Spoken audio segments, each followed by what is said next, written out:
ನಮ್ಮ ರಸ್ತೆಗಳು ಹೇಗೆ ಆಗಿದೆ ಅಂತ ಹೇಳಿದ್ರೆ ಆ, ಯಾರು ಕೇಳಂಗಿಲ್ಲ ಅಥವಾ ಯಾರು ಮಾತಾಡುವಾಗಿಲ್ಲ ಆ ತರ ಆಗ್ಬಿಟ್ಟಿದೆ.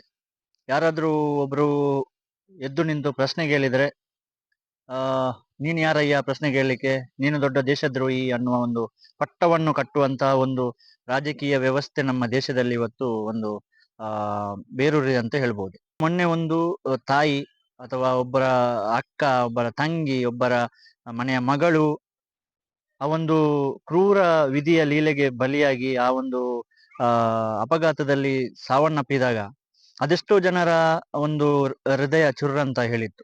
ನಾವು ನೋಡ್ತಾ ಇದ್ದೇವೆ ಯಾವ ರಸ್ತೆ ಸರಿ ಇದೆ.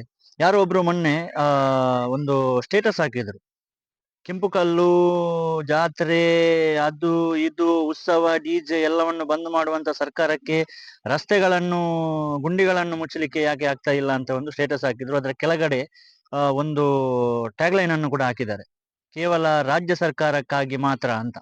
ಇಲ್ಲಿ ನಾನು ಕೇಳ್ತಾ ಇರೋದು, ರಾಜ್ಯ ಸರ್ಕಾರದ ರಸ್ತೆಗಳನ್ನು ರಾಜ್ಯ ಸರ್ಕಾರ ಮಾಡ್ಲೇಬೇಕು, ಅದು ಖಂಡಿತ ನೀವು ಹೇಳಿದ್ದು ಯಾವುದು ತಪ್ಪಿಲ್ಲ. ಆದ್ರೆ ಈ ರಾಷ್ಟ್ರೀಯ ಹೆದ್ದಾರಿಗಳಲ್ಲಿ ಟೋಲ್ ಸಂಗ್ರಹಣೆ ಮಾಡಿ ಕೂಡ ಒಂದು ಯಾವುದೇ ಒಂದು ಕೆಲಸವನ್ನು ಮಾಡ್ತಾ ಇಲ್ಲಲ್ಲ, ಆವಾಗ ನಿಮ್ಮ ಈ ಪೌರುಷ ಅದು ಇದು ಎಲ್ಲಿದೆ? ಯಾಕಂತ ಹೇಳಿದ್ರೆ ನೀವು ಒಂದು ಪಕ್ಷದ ಬಕೆಟ್ಗಳಾಗಿ ಕೆಲಸ ಮಾಡ್ತಾ ಇದ್ದೀರಿ, ಅದಕ್ಕೋಸ್ಕರ ರಾಜ್ಯ ಸರ್ಕಾರಕ್ಕೆ ಅಂತ ಹೇಳ್ತಾ ಇದ್ದೀರಿ. ರಾಜ್ಯ ಸರ್ಕಾರ ಮಾಡಿರೋದು ನಾನೇನು ಸರಿ ಅಂತ ಹೇಳ್ತಾ ಇಲ್ಲ. ರಾಜ್ಯ ಸರ್ಕಾರದ್ದು ಇದರಲ್ಲಿ ನೇರ ನೇರ ಹೊಣೆ ಇದೆ ಕರ್ನಾಟಕದ ಸರ್ಕಾರಕ್ಕೆ. ಇಲ್ಲಿ ಇರುವ MLA ಗಳು, MP ಗಳು ಅಥವಾ ಉಸ್ತುವಾರಿ ಯಾರಿದ್ದಾರೆ ಅವರಿಗೆ ಒಂದು ಕಣ್ಣು ಕಾಣ್ತಾ ಇಲ್ವಾ? ಅವರು ಇಲ್ಲಿ ಓಡಾಡ್ತಾ ಇರ್ತಾರೆ, ಅವರಿಗೆ ಹೋಗಿ ಒಂದು ರಾಜ್ಯ ಸರ್ಕಾರಕ್ಕೆ ಹೇಳುವ ಒಂದು ತಾಕತ್ತಿಲ್ವಾ?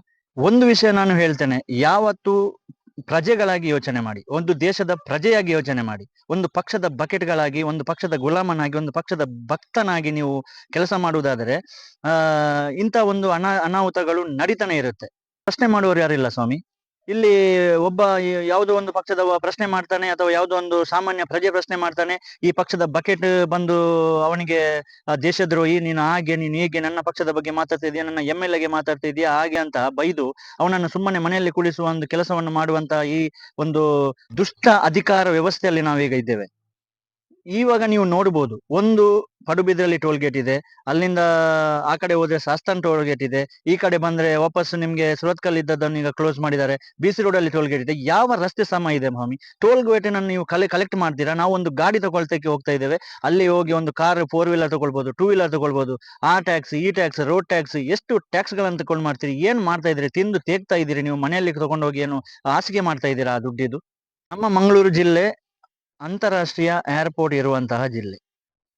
ಒಂದು ಕಾವೂರಿಂದ ಮರವೂರು ಬ್ರಿಡ್ಜ್ ವರೆಗಿನ ರಸ್ತೆಯನ್ನು ಒಂದ್ಸಲ ನೀವು ಬಂದು ನೋಡ್ಬೇಕು. ಅದೇ ಒಬ್ಬ ರಾಜಕಾರಣಿ ಅವತ್ತೊಂದು ಪ್ರಧಾನಮಂತ್ರಿ ಅವರು ಬರುವಾಗ ಆ ರಸ್ತೆಯನ್ನು ಒಂದು ಆ ಏನೋ ಒಂದು ಮನೆಯಲ್ಲಿ ನಾವು ಟೈಲ್ಸ್ ಹಾಕಿದ ರೀತಿಯಲ್ಲಿ ಅಷ್ಟು ನೀಟಾಗಿ ಅದನ್ನ ರೆಡಿ ಮಾಡಿ ಪ್ರಧಾನಿಯವರನ್ನು ಹೋಗ್ಲಿಕ್ಕೆ ಅದರ ಮೇಲಿಂದ ಕಾನ್ವೆ ಅನ್ನು ಮಾಡಿಸಿ, ಇವಾಗ ಯಾರಾದ್ರೂ ಒಬ್ಬ ಬರ್ತಾರೆ ಅಂತ ಹೇಳುವಾಗ ಕಾನ್ವೆ ಮಾಡ್ತಾರೆ. ಎಲ್ಲಿ ರೋಡ್ ಸರಿ ಇದೆ ಆ ಸೈಡ್ ಇಂದ ಅವರನ್ನು ಕರ್ಕೊಂಡು ಹೋಗ್ತಾರೆ. ಇವರಿಗೆ ಒಂದು ವಿಷಯ ಗೊತ್ತಾಗೋದಿಲ್ಲ, ಇಲ್ಲಿ ಏನ್ ಆಗ್ತಾ ಇದೆ, ಏನು ಇಲ್ಲಿ ಎಷ್ಟು ಗುಂಡಿ ಇದೆ, ಎಷ್ಟು ಜನಗಳು ಸಾಯ್ತಾ ಇದ್ದಾರೆ, ಅದರ ಬಗ್ಗೆ ಯಾರಿಗೂ, ಯಾವ ರಾಜಕಾರಣಿಗೂ ಗೊತ್ತಾಗುದಿಲ್ಲ. ಮುಖ್ಯಮಂತ್ರಿ ಬರುವಾಗ ಒಳ್ಳೆ ರೋಡು, ಪ್ರಧಾನಿ ಬರುವಾಗ ಒಳ್ಳೆ ರೋಡು, ರಾಜ್ಯಪಾಲರು ಬರುವಾಗ ಒಳ್ಳೆ ರೋಡು, ಅಥವಾ ರಾಷ್ಟ್ರಪತಿ ಬರುವಾಗ ಒಳ್ಳೆ ರೋಡು. ಯಾಕಂತ ಹೇಳಿದ್ರೆ ಇವರಿಗೆ ನಾಚಿಕೆ ಆಗುತ್ತೆ. ಅವಾಗ ಒಂದು ಬಂದು ತೇಪೆ ಹಾಕೊಂಡು ಹೋಗ್ತಾ ಇರ್ತಾರೆ.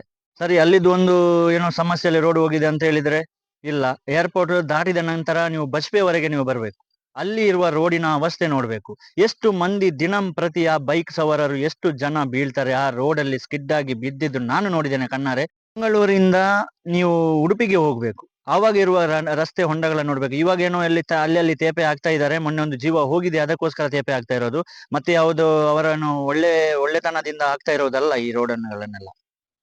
ನಮ್ದು ಮಂಗಳೂರು ಜಿಲ್ಲೆ ಏನು ಒಂದು ದೇಶದಲ್ಲಿ 7ನೇ ಶ್ರೀಮಂತ ಜಿಲ್ಲೆ ಅಲ್ವಾ? ಜನಗಳಿಗೆ ಗೊತ್ತಿರ್ಬೋದು ಈ ವಿಷಯ. ಶ್ರೀಮಂತ ಜಿಲ್ಲೆಯಲ್ಲಿ ಯಾರು ಶ್ರೀಮಂತರು ಅಂತ ನಾನು ಈಗ ಕೇಳ್ಬೇಕಾದಂತ ಪರಿಸ್ಥಿತಿ ಬಂದಿದೆ. ರಾಜಕಾರಣಿಗಳು ಶ್ರೀಮಂತರಾಗಿರ್ಬೇಕು ಮೋಸ್ಟ್ಲಿ. ನಮ್ಮ ಜಿಲ್ಲೆ ಅಲ್ಲಿ ದಿನಂಪ್ರತಿ ಬಡತನದಿಂದ ಆ ಒಂದು ಬಡತನದ ಬೇಗೆಗೆ ಸುತ್ತಾಗ್ತಾ ಇದೆ. ನಾನು ಯುವ ಜನತೆಗೆ ಇಲ್ಲಿ ಪ್ರಶ್ನೆ ಮಾಡ್ತಾ ಇದ್ದೇನೆ.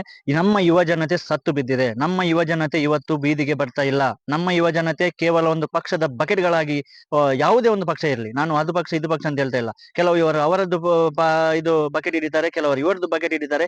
ಒಬ್ಬ ಯುವಕ ಅಥವಾ ಒಬ್ಬ ಯುವ ಜನತೆ ಪ್ರಶ್ನೆ ಮಾಡುವಲ್ಲಿ ಮುಂದೆ ಬರ್ತಾ ಇಲ್ಲ. ಯುವ ಜನರಲ್ಲಿ ಪ್ರಶ್ನಿಸುವ ನರವೇ ಕಟ್ಟಾಗಿ ಹೋಗಿದೆ. ರಾಜಕಾರಣಿಗಳ ಜೊತೆ ಸೇರಿ ನಮ್ಮ ಧರ್ಮ ಸಂರಕ್ಷಣೆ ಮಾಡ್ತಾ ಇದ್ದೇವೆ, ನಮ್ಮ ಜಾತಿ ಸಂರಕ್ಷಣೆ ಮಾಡ್ತಾ ಇದ್ದೇವೆ, ನಮ್ಮ ಇನ್ನೇನು ಅದೇನು ಇದೇನು ಯಾವ್ದೇನೋ ಸಂರಕ್ಷಣೆಗಳನ್ನು ಮಾಡ್ತಾ ಇದ್ದೇವೆ. ಏನು ಪ್ರಯೋಜನ ಸ್ವಾಮಿ? ನಮ್ಮದೇ ಮನೆಯ ಮಕ್ಕಳು, ನಮ್ಮದೇ ಮನೆಯ ಅಕ್ಕಂದಿರು, ನಮ್ಮದೇ ಮನೆಯ ತಾಯಂದಿರು ಬೀದಿಯಲ್ಲಿ ಬಿದ್ದು ಹೆಣವಾಗ್ತಾ ಇದ್ದಾರೆ. ನಮಗೆ ಸಂರಕ್ಷಣೆ ಮಾಡುವಲ್ಲಿ ತಾಕತ್ತಿಲ್ಲ. ನಾವು ನಮ್ಮ ಧರ್ಮವನ್ನು ಸಂರಕ್ಷಣೆ ಮಾಡ್ಲಿಕ್ಕೆ ಹೋಗ್ತಾ ಇದ್ದೇವೆ. ಯಾವ ರೀತಿಯ ಸಂರಕ್ಷಣೆ ನಾವು ಮಾಡ್ತಾ ಇದ್ದೇವೆ ಈ ಸಮಾಜದಲ್ಲಿ? ನೇರವಾಗಿ ಕೇಳ್ತಾ ಇದ್ದೇನೆ. ಇವತ್ತು ನಿಮ್ಗೆ ತಾಕತ್ ಅಂತ ಇದ್ರೆ ನೀವು ಹೇಗೆ ನಿಮ್ಮ ಧರ್ಮ, ನಿಮ್ಮ ಜಾತಿ, ನಿಮ್ಮ ಇದು ಸಂರಕ್ಷಣೆ ಅಂತ ರ್ಯಾಲಿಗಳನ್ನು ಮಾಡ್ಕೊಂಡು ಹೋಗ್ತಾ ಇದ್ದೀರಿ, ಅದೇ ರ್ಯಾಲಿಯನ್ನು ನಮ್ಮ ರಸ್ತೆಗಳ ಸಂರಕ್ಷಣೆಗೋಸ್ಕರ ಮಾಡಿ. ಈ ಧರ್ಮದ ಸಂರಕ್ಷಣೆಯನ್ನು ನಾನು ಸಹ ಮೆಚ್ಚಿಕೊಳ್ತೇನೆ. ಓಟುಗಳಿಗೋಸ್ಕರ ಏನೇನೋ ಯಾವ ಯುವಕರನ್ನು ಮುಂದೆ ತಂದು ಅಲ್ಲಿ ಬೀದಿಯಲ್ಲಿ ನಾಟಕ ಆಡಿಸಿ ಸುಮ್ಮನೆ ನಿಮ್ಮ ತೀಟೆಯನ್ನು ತೀರಿಸಿಕೊಳ್ತಾ ಇದ್ದೀರಿ. ಇಡೀ ನಮ್ಮ ಯಾವುದೇ ಸರ್ಕಾರ ಇರಲಿ, ಕರ್ನಾಟಕ ಸರ್ಕಾರ ಇರ್ಬೋದು ಅಥವಾ ನಮ್ಮ ದೇಶದ ಕೇಂದ್ರ ಸರ್ಕಾರ ಇರ್ಬೋದು, ನಿಮ್ಗೆ ನಾಚಿಕೆ ಆಗ್ಬೇಕು. ಇಂಥ ಒಂದು ಪರಿಸ್ಥಿತಿಯನ್ನು ತಂದು ಇಟ್ಟಿದ್ದು ನೀವು ರಾಜಕಾರಣಿಗಳು. ನಿಮ್ಗೆ ತಾಕತ್ತು ಇದ್ರೆ, ನಿಮ್ಗೆ ನಾಚಿಕೆ ಅಂತ ಇದ್ರೆ ನಮ್ಮ ರಸ್ತೆಗಳನ್ನು ಸರಿ ಮಾಡಿ, ಆ ನಂತರ ನಮ್ಮ ಮನೆಗೆ ಬಂದು ಓಟು ಕೇಳಿ ನೀವು.